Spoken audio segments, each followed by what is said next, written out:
Tonight, the Murray Leinster story, If You Was a Moklin.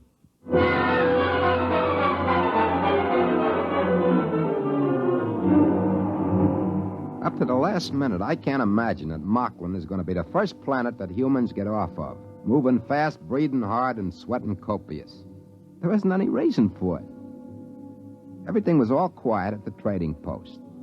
I was sitting on the front porch while Deeth, he's the Moklin clerk, looks a lot like a guy named Casey, used to be a wiper on the Palmyra. He comes out on the porch. Mr. Brinkley? Morning, Deeth.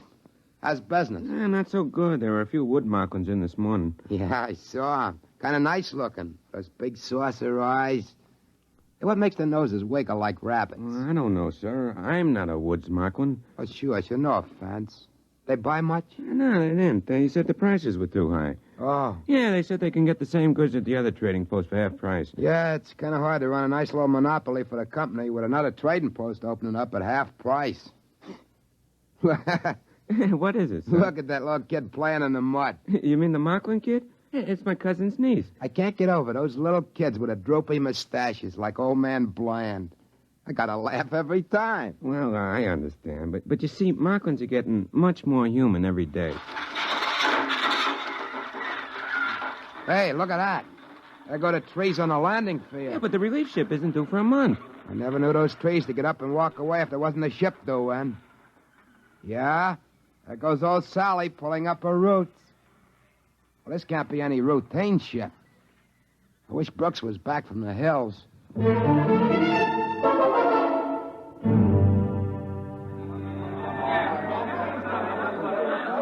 Hey, Captain Haney, over here. All right, come on, let go of my hand. Yeah, nice to see you all again. Friends, yeah, sure. Friends. Yeah, I wish those Moklins were a little less friendly each time. It's like being a movie star. Captain Haney? Hey, what's that? We didn't send in a requisition for anything like that. Red hair and everything else. Captain? Relax, Brinkley. That is Inspector Caldwell. She's a troubleshooter for Sam Company. They must have finally read those reports Brooks keeps sending in. Look out for her.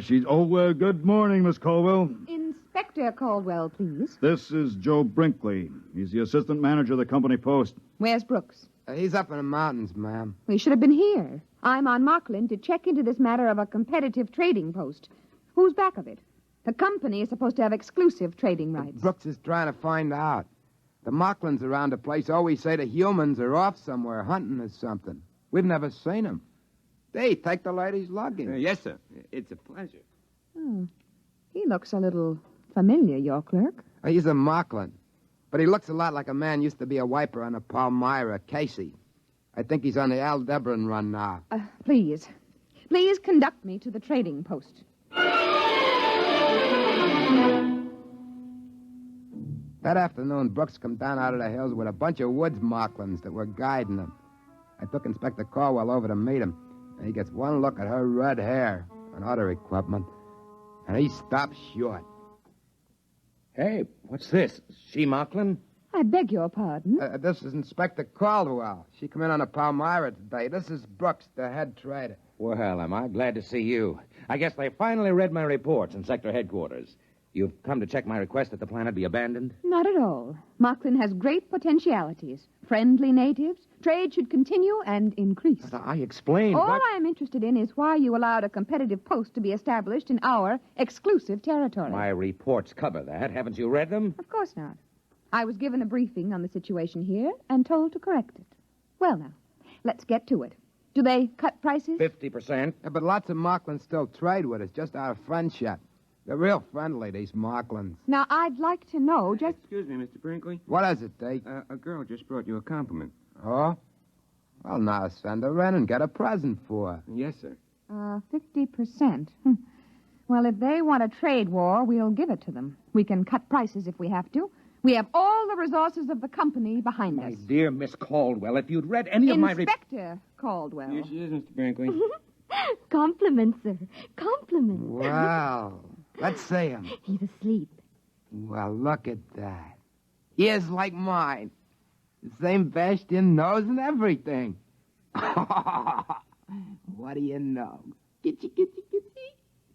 Hey, what's your name? Morano. I can't remember ever seeing you before. Well, that's the way it goes. Hey, take her in the post and give her a present. And this way. Thanks for the compliment. I'm greatly honored. Yeah, it's real cute, ain't it? Real human. Human? Brinkley, you are going to be transferred out of here the instant the Palmyra gets back. Why? You mean that girl? I'm giving her a present. What's the matter? That's all you think about it? The callousness. You're revolting. Miss Caldwell, I'm afraid maybe you don't exactly understand about parallel evolution here in Moklin. I gather it's been parallel enough. That will be all on that subject, if you please. In the morning, I shall want to go and inspect that other trading post.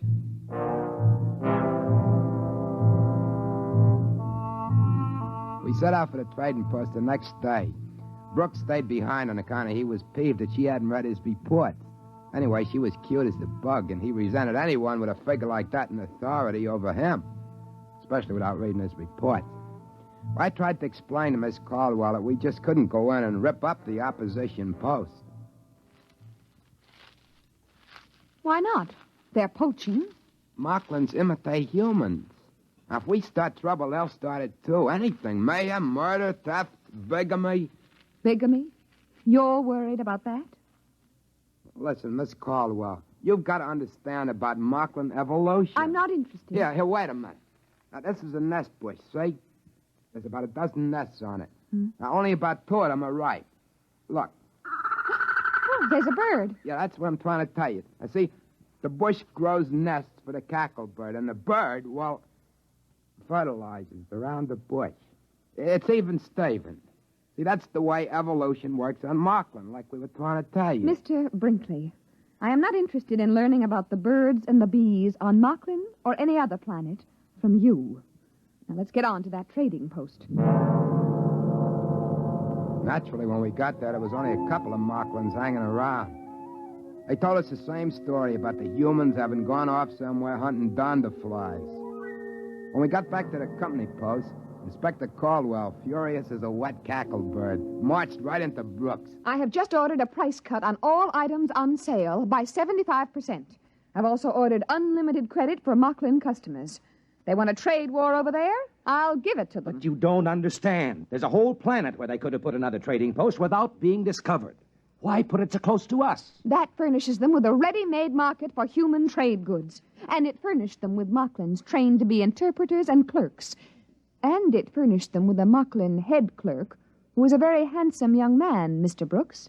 He not only resembles you in every feature, but he even has a good many of your mannerisms. You should be very proud. Goodbye.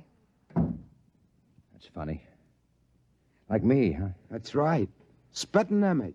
Funny as folks never brought him for a compliment present. How good's the likeness? If he was wearing your clothes, I'd swear it was you. Maybe. Joe, remember that time you went off hunting with Deeth and his folks?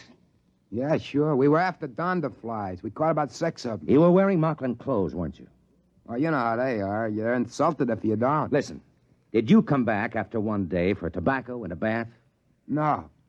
No, we were way over at Tunlib Hill. Some Moklin got killed and we had to bury him. It took 2 days. Well, during that week, while you were off wearing Moklin clothes, somebody came back here wearing your clothes.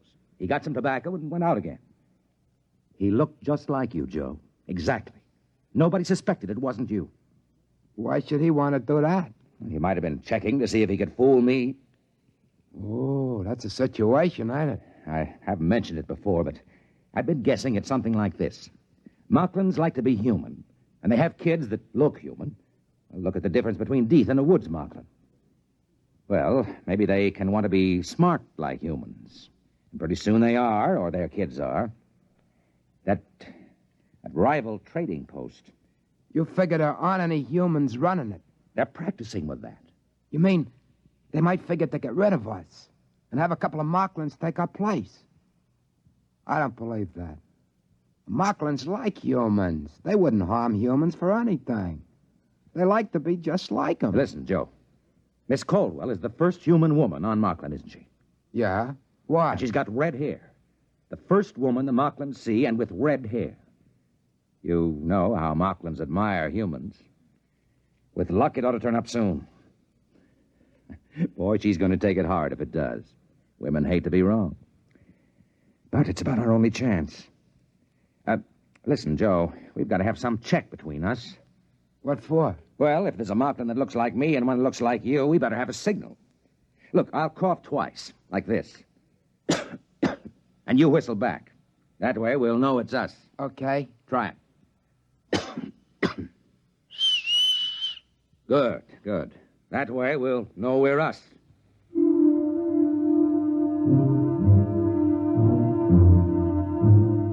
Brooks starts off the next morning to visit the other trading post and see the Moklin that looks so much like him. Before he goes, we do our little routine. It's about 2 weeks till the Palmyra is due back. That's pretty close figuring, waiting for what we're waiting for. I was thinking how good life was on Moklin up to now, and that made me kind of a little sad. But it's the end, there's no doubt about it. Moklins sure admire humans. They produce kids that look like them. You can't help liking Moklins. But I can see what Brooks means. Moklins loose among humans, outsmarting them as their kids grow up, just about taking over in the galaxy. When they come back from the other trading post, we went through the secret business again. In the meantime, Inspector Caldwell was busy with her trade war. She cut prices once, twice, finally 6 times, until 3 days before the Palmyra is due back, our goods are marked at exactly 1% of what they cost a month before. Brooks was getting more and more nervous. Seemed like he was falling kind of in love with a snappy little inspector. He was getting jumpy waiting for her to get her big surprise. She was making out merchandise requisitions one morning when Deeth come in smiling friendly at her. Inspector Caldwell? Oh, what is it, Deeth? There's a compliment for you. What? 3 of them. What is he talking about? Joe, this is it. Deeth, show him in. Now, look, I haven't got time for public relations. These inventories of... Here we are. Inspector Caldwell, 3 compliments. Compliment, compliment, compliment. Now, let's see him. Very pretty, very human, no? Oh, no. No, that's impossible. No. Very pretty. Red hair, all 3 of them. Red hair. Very pretty red hair. Same as human lady. Very pretty. All right, Deeth. Take her out and give her some presents. This way. Come on. But that's impossible. Those babies, 3 of them, they couldn't. They do. They look exactly like you. That's what we were trying to tell you. I've only been here a month. Moklin babies get born real fast. They sure admire humans. It's kind of friendly when you think about it. You mean they can make their babies look like anybody they want? It was all in my reports. They've got a queer sort of evolution here on Moklin. Babies here inherit desired characteristics, not acquired characteristics, desired ones. And what could be more desirable than you? Red hair and all. Oh, but I thought, you and Brinkley... Oh. You couldn't help it, dear, really. But I hated you. I thought that... Now, look, darling. Joe. Yeah? Do me a favor, will you? Sure, what? Get out of here. Oh, okay. And stay away for a while. Sure, only one thing. What? That's... Okay. Then I'll leave you 2 together.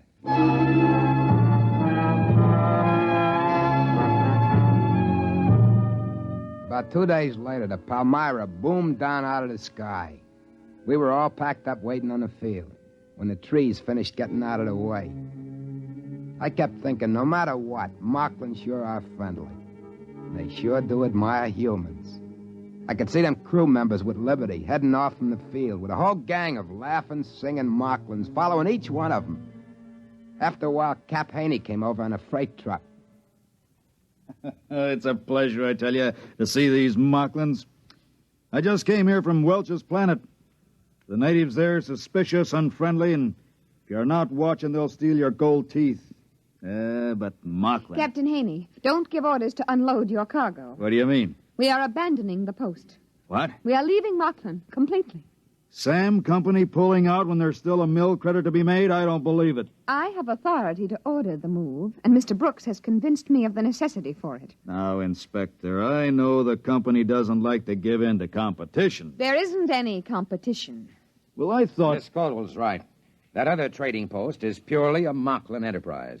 They bought our goods from us and pretended to sell them at half price, and we cut our prices, so they bought more goods from us and went on. Some Moklin must have thought it'd be nice to be a smart businessman, so his kids would be smart businessmen. Too smart. We'll close up this post before the Moklins think of something else. What? What do they think of? If they got loose from this planet, if they can pass as humans, their kids could take over human civilization. How would you like that? Oh, I see, yeah. You'd better make ready to blast off, Captain. Yeah, but I got the B section off on shore liberty. Men are scattered all over the place. With Moklins? Sure, with Moklins. You know how it is. Regular party. Fancy Moklin clothes, food, liquor. Captain, you'd better sound the emergency recall. Yeah, I see what you mean right away.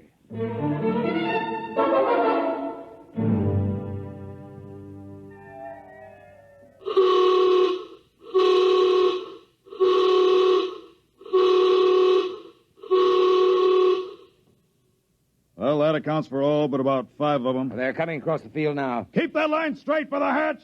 We got to count off. 4, 5. Yeah, they're all in line. I'll check against the roster. Wait a minute, there's another one coming. Look. By that tree. There can't be. I've got 38 men lined up already. 38, that's a full count. That's a human. He's wearing Moklin clothes. It looks like Pete Werber from the engine crew. Hey, wait. Wait for me. Wait. Yeah, but it can't be. Werber's already checked in. There he is, in line. Wait for me. Hey, where'd you come from? I couldn't find my clothes. You see, I was in these Moklin clothes when the signal went off. I was trying to find my clothes. Werber, look over there in the line. Where? Hey, that's my clothes. That guy. He looks just like me. Now, what's the idea? Hey, you! Come over here. Yes, sir. What's the idea? All right, you caught me. I'm a Moklin. He stole my clothes. Why did you do it? Oh, we Moklins like humans so much, I thought it would be nice to make a trip to Earth and see more humans. How come he looks like me? My parents planned it 5 years ago when you came here first. They made me look like this wonderful human and hid me till now. You give me back my clothes. Well, of course. I wouldn't want to make any difficulties for humans.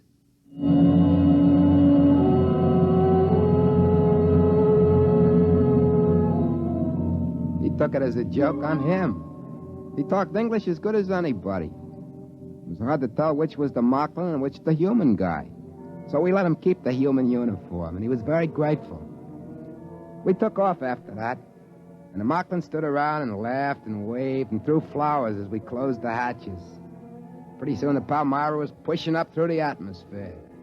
And just before the auxiliary circuits went on during the jump to overdrive, we all stood around in the astrogator's dome with a screen turned up to high mag and watched as Moklin faded into a round cantaloupe behind us. It's a shame. Sure was a pretty planet. Real friendly. Too friendly.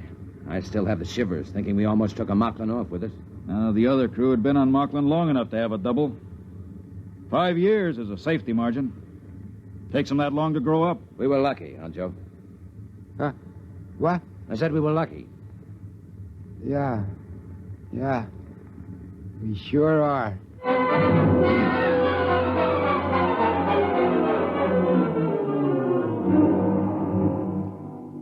I guess I was the only one who felt a little different from the others about leaving Moklin.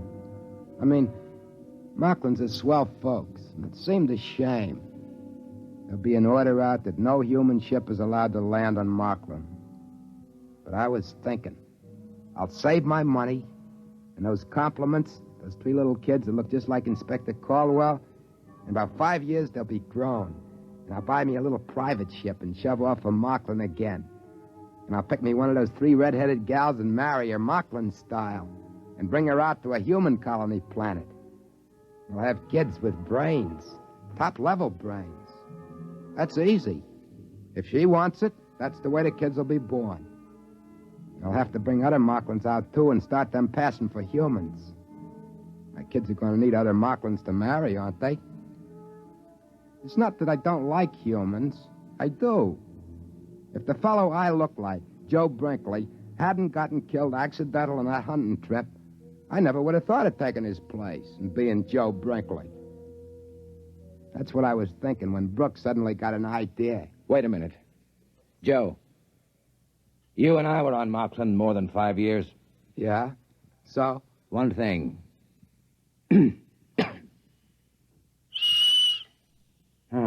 And everything's all right.